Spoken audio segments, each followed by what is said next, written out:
महात्मा गांधी पर भाषण। मुझे न तन चाहिए न धान चाहिए, बस अमन से भरा यह वतन चाहिए। जब तक जिंदा रहूं इस वतन के लिए, और जब मारूं तो तिरंगा कफन चाहिए।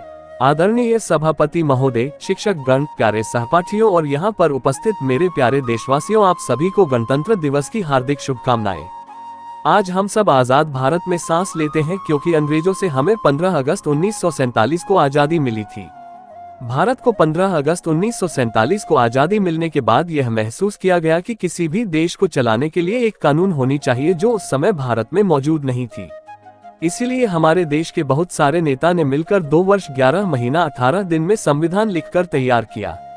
हमारा संविधान 26 नवंबर 1949 को लिखकर तैयार कर लिया गया था, लेकिन कुछ महत्वपूर्ण अवसर पर 26 जनवरी 1950 को हमारा संविधान लागू हुआ और उसी दिन से ही हम लोग हर साल 26 जनवरी को गणतंत्र दिवस के रूप में मनाते हैं।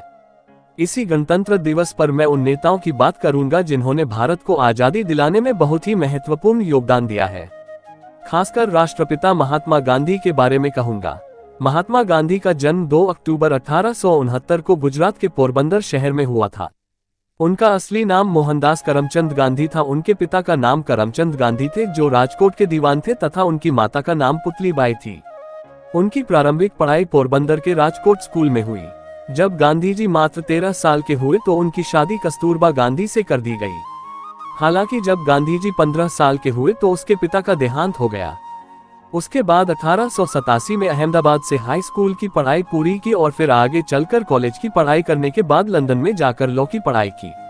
हालांकि 4 सितंबर 1888 को लंदन पढ़ाई करने के लिए चले गए और वहां से 1893 में पढ़ाई पूरी करके अपने वतन भारत वापस आ गए।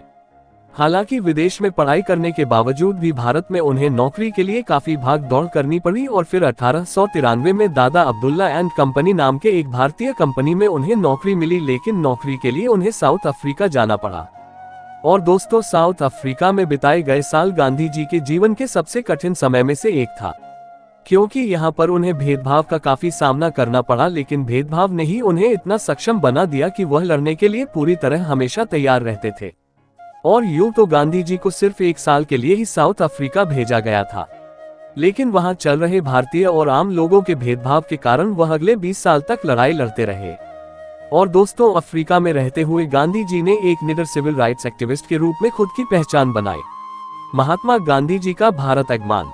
गांधी जी 9 जनवरी 1915 में भारत वापस आए और इसी कारण पूरे हिंदुस्तान में हर वर्ष 9 जनवरी को प्रवासी दिवस के रूप में मनाया जाता है। गांधी जी ने भारत में आने के बाद गोपाल कृष्ण गोखले को अपना राजनीतिक गुरु बना लिया और गुरु के कहने पर गांधी जी ने 1 वर्ष तक पूरे भारत का दौरा किया।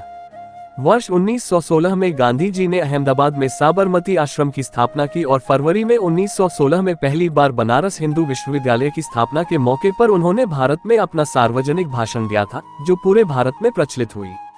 महात्मा गांधी ने सत्याग्रह और अहिंसा के माध्यम से भारत को स्वतंत्रता दिलाने के लिए एक नई दिशा प्रदान की।